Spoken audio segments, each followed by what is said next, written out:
അല്ല, ബഹുമാനപ്പെട്ട പ്രതിപക്ഷ നേതാവ് ഇനി വേണോ? ഇതൊരു വാക്കൗട്ട് വേണോ? സാർ, ഈ സർക്കാരിന്റെ വൃത്തികെട്ട ചെയ്തികളെപ്പറ്റി പരസ്യമായി പറയുന്നത് തന്നെ നാണക്കേടായി മാറിയിരിക്കുകയാണ്.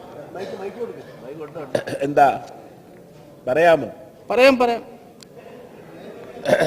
അല്ല, ഇത് വേണമെന്നാണ് ഞാൻ ചോദിച്ചത്. ഒരു വാക്കൗട്ടിന്റെ ആവശ്യമുണ്ടോ? ഇതുവരെ എല്ലാവരും കേട്ടോണ്ടിരുന്നതല്ലേ? വാക്കൗട്ട് ആയിരിക്കില്ല, ശ്രദ്ധിച്ചോ.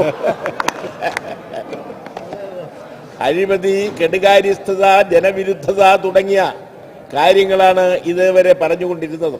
സർ, ഇന്നലെ മുഖ്യമന്ത്രിയുമായി ബന്ധപ്പെട്ടു വന്ന വാർത്ത ശരിയാകരുതേ എന്നാണ് എൻ്റെ വ്യക്തിപരമായ ആഗ്രഹം. കാരണം ഒരു മുഖ്യമന്ത്രിയെപ്പറ്റിയും കേൾക്കാൻ പാടില്ലാത്ത കാര്യങ്ങളാണ് ഇന്നലെ പുറത്തു വന്നിരിക്കുന്നത്. സർ, ഇന്നലെ കേരളം ലജ്ജിച്ച് തലതാഴ്ത്തി. സർ, സ്പീക്കർ സാർ, അങ്ങയ്ക്ക് ലജ്ജ തോന്നുന്നില്ലേ?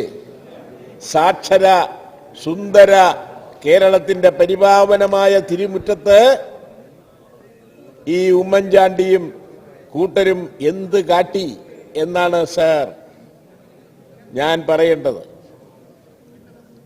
ഉമ്മൻചാണ്ടിയും സഹപ്രവർത്തകരുടെയും കയ്യിലിരിപ്പിനെ പറ്റി പറഞ്ഞാൽ പിന്നെ പോയി കുളിച്ച് ശുദ്ധി വരുത്തേണ്ട അവസ്ഥയല്ലേ? സ്പീക്കർ സാർ, അങ്ങ് പറയണം, ഇന്നലെ രാത്രി അങ്ങയ്ക്കും ഭാര്യയ്ക്കും മക്കൾക്കും ഒരുമിച്ചിരുന്ന് TV വാർത്ത കാണാൻ ധൈര്യമുണ്ടായിരുന്നുണ്ടോ? ഇല്ല സാർ, കാണില്ല. ഇന്നലെ കേരളത്തിലെ പല വീടുകളിലും TV ഓൺ ചെയ്യാൻ തന്നെ പേടിയായിരുന്നു. ഉമ്മൻചാണ്ടിയും കൂട്ടാളികളും ചേർന്ന് ഈ നാടിന്റെ പേരാകെ കളഞ്ഞു കുളിച്ചില്ലേ? ആരൊക്കെയായിരുന്നു സർ നമ്മുടെ മുഖ്യമന്ത്രി കസേരയിൽ ഇരുന്നിട്ടുള്ളത്? ഐക്യ കേരളത്തിലാണെങ്കിൽ VMS-ഉം അച്യുതമേനും പ്രഗത്ഭർ. അതിനു മുമ്പാണെങ്കിൽ ശ്രീകേശവനും പട്ടംതാണുപിള്ളയും ആർശങ്കറുമൊക്കെ. അവരുടെ പേരിന്റെ കൂടെ ഇത്തരം വൃത്തികെട്ട ആരോപണങ്ങൾക്ക് വിധേയനായ ഈ മുഖ്യമന്ത്രിയുടെ പേരും നിയമസഭയുടെ കവാടത്തിൽ എഴുതി വച്ചിരിക്കുന്നത് അങ്ങ് കാണുന്നില്ലേ? എന്ത് നാണക്കേടാണ്! ആ പേര് ആ ബോർഡിൽ മായ്ച്ചു കളയാൻ അങ്ങ് തയ്യാറാകണം സാർ. സ്പീക്കർ സാർ, 5.5 കോടി രൂപ സരിതാ നായരും കൂട്ടരും ഉമ്മൻചാണ്ടിക്ക് നൽകിയെന്നല്ലേ ഇപ്പോൾ പുറത്തു വന്നിട്ടുള്ളത്? കാശ് വാങ്ങിയവരുടെ കൂട്ടത്തിൽ മന്ത്രി ആര്യാടൻ മുഹമ്മദ്, കോൺഗ്രസ് MLA-മാരിലെ യുവ ശിങ്കങ്ങളും സൽഗുണസമ്പന്നരുമായ PC വിശ്വനാഥ്, ഹൈബി ഈഡൻ തുടങ്ങിയവരും ഉണ്ടുപോലും.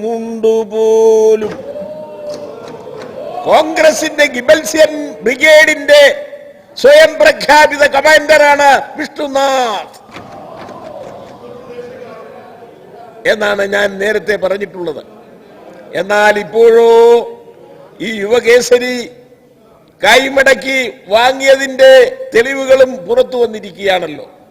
വിഷ്ണുനാഥിന്റെ ആ രൂപവും പതുങ്ങിയുള്ള നടപ്പുമൊക്കെ കണ്ടാൽ ഇത് വല്ലതും തോന്നുമോ സാർ?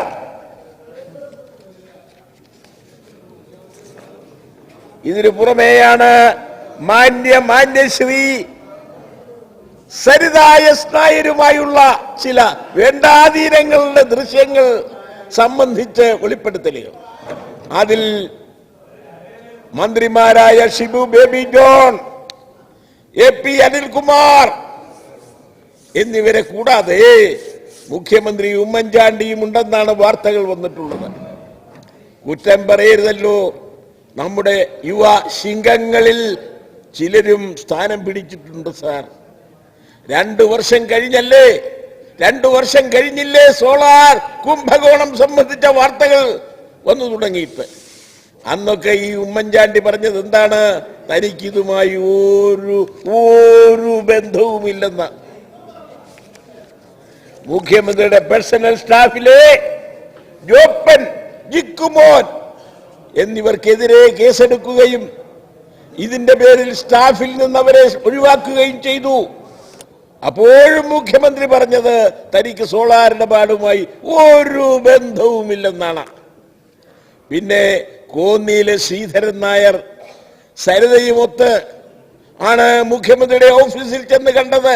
പറഞ്ഞപ്പോഴും മുഖ്യമന്ത്രി പറഞ്ഞത് സരിതയെ ഞാൻ കണ്ടിട്ട് പോലുമില്ലെന്നാണ്. മുഖ്യമന്ത്രിയുടെ ഓഫീസിലെ CCTV ദൃശ്യങ്ങൾ ആവിയായിപ്പോയി എന്നാണ് അന്ന് മുഖ്യമന്ത്രി പറഞ്ഞത്. ഇതിനുശേഷം പാലായിലെ ഒരു ചടങ്ങിൽ വേദിയിലെത്തി സരിത മുഖ്യമന്ത്രിയുടെ കാതിൽ മന്ത്രിക്കുന്ന ചില ചിത്രങ്ങൾ വന്നപ്പോൾ മുഖ്യമന്ത്രി ചാണ്ടി പറഞ്ഞു, ആർക്കും വന്നെന്നെ കാണാമല്ലോ എന്ന്.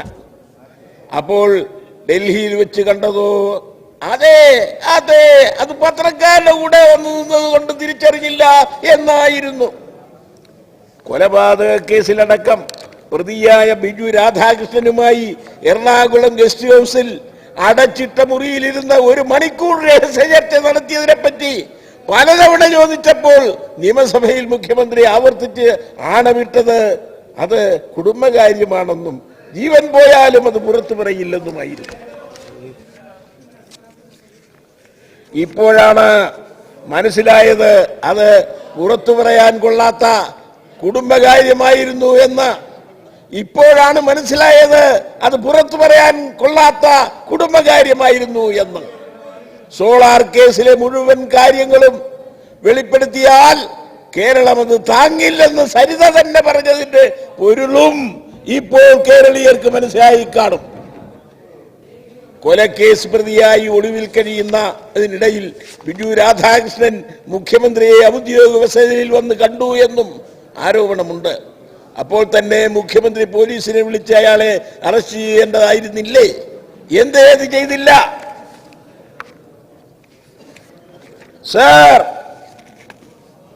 കൊലപാതക കേസിൽ കുറ്റവാളിയായ ബിജു രാധാകൃഷ്ണൻ മുഖ്യമന്ത്രിയുടെ മച്ചമ്പിയാണോ? കേരളത്തെ ഞെട്ടിപ്പിക്കുകയും ലജ്ജിപ്പിക്കുകയും ചെയ്ത ആരോപണങ്ങൾ മാധ്യമങ്ങൾ എടുത്ത് മണിക്കൂറുകളോളം അലക്കിയിട്ടും ആരെങ്കിലും ഒന്ന് നമ്മുടെ മുഖ്യമന്ത്രിയെ സംരക്ഷിക്കുവാൻ മുന്നോട്ട് വന്നോ സാർ? ആരാണിത്? കേരളത്തെ നേരത്തെ പറഞ്ഞ മാന്യ വനിത സരിതയാണ് മുഖ്യമന്ത്രിയുടെ വക്കാലത്തുമായി എത്തിയിരിക്കുന്നത്. ഇതെന്ത് നാണക്കേടാണ് സർ? സംസ്ഥാനത്തെ മുഖ്യമന്ത്രിക്ക് ഗുഡ് സർട്ടിഫിക്കറ്റ് കൊടുത്തത് സരിത.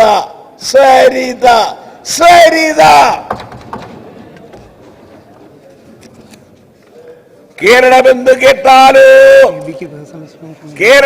കേട്ടാലോ തിളയ്ക്കണം ചോര നമുക്ക് ഞരമ്പുകളിൽ എന്നല്ലേ കവി പാടിയിട്ടുള്ളത് സർ?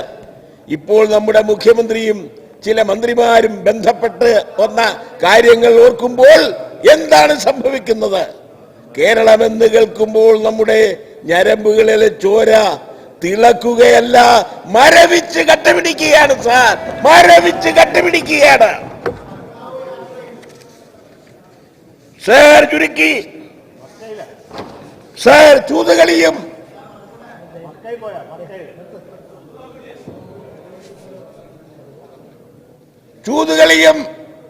സ്വൈരണികളുമായുള്ള സമ്പർക്കവും ഒരു ഭരണാധികാരി ത്യജിക്കേണ്ട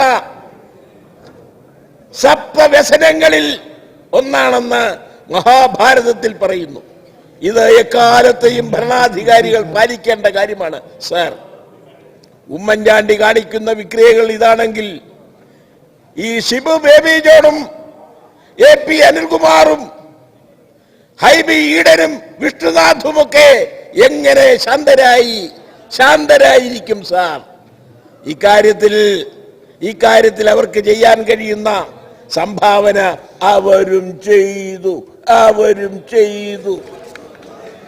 എന്താണ് സാർ കേരളീയർ ഇതിൽ നിന്നെല്ലാം മനസ്സിലാക്കേണ്ടത്? ഒരു മുഖ്യമന്ത്രിയും കൂട്ടുമന്ത്രിമാരും കൊടിയ അഴിമതിയിലും കേട്ടാൽ അറയ്ക്കുന്ന അശ്ലീല പ്രവർത്തനങ്ങളിലും മുഴുകി മഹത്തായ കേരളത്തിന്റെ മാനം അങ്ങ് പാതാളത്തിന്റെ അടിയിലേക്ക് വരെ താറ്റിയില്ലേ? ഈ കൂട്ടരെ എന്താണ് സാർ വിളിക്കേണ്ടത്?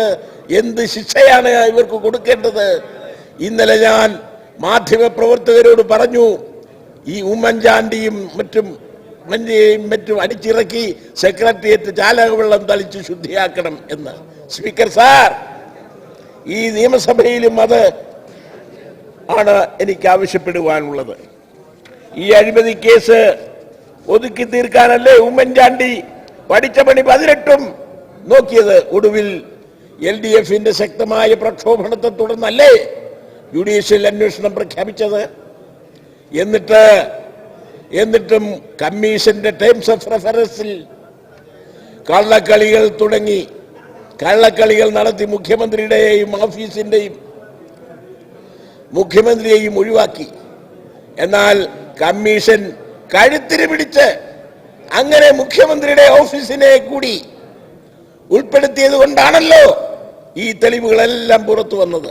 സാർ, കഴിഞ്ഞ മാർച്ചിൽ അഴിമതിക്കാരനായ മാണിക്കെതിരെ ഇവിടെ സംസാരിച്ചപ്പോൾ ഞാൻ ബൈബിളിലെ ഒരു വാചകം ഉദ്ധരിച്ചിരുന്നു.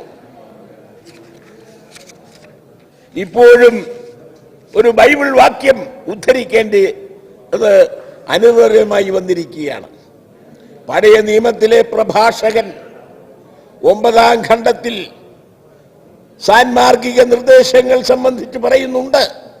അതിൽ സ്ത്രീകളോട് ഉള്ള സമീപനം എന്ന തലക്കെട്ടിൽ ഇങ്ങനെയാണ് പറയുന്നത്: സ്ത്രീക്ക് വഴങ്ങരുത്, സ്ത്രീക്ക് വഴങ്ങരുത്, അവൾ നിങ്ങളിൽ ആധിപത്യം സ്ഥാപിക്കും. സ്വൈരടിയെ സന്ദർശിക്കരുത്, നീ വളരെ വലിയ നിലയിൽ കുടുങ്ങും. അതാണ് അഴിഞ്ഞാട്ടക്കാരിയോട് അടുക്കരുത്, നീ അവളുടെ കുടുക്കിൽപ്പെട്ടു പോകും. കുടിലേക്ക് അടിമയാകരുത്, നിനക്കുള്ളതെല്ലാം നഷ്ടപ്പെടും.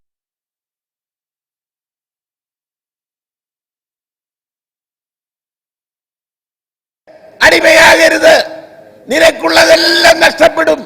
നീ നാശത്തിലേക്ക് തന്നെ വീഴും, തന്നെ വീഴും, തന്നെ വീഴും.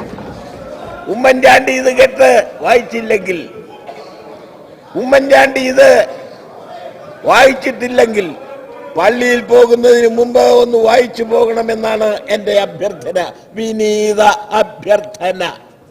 സാർ, ബിജു രാധാകൃഷ്ണൻ കൊലയാളിയായതുകൊണ്ട് അയാൾ പറയുന്നത് വിശ്വസിക്കണ്ടേ എന്നല്ലേ നിങ്ങൾ ഇപ്പോൾ പറയുന്നത്?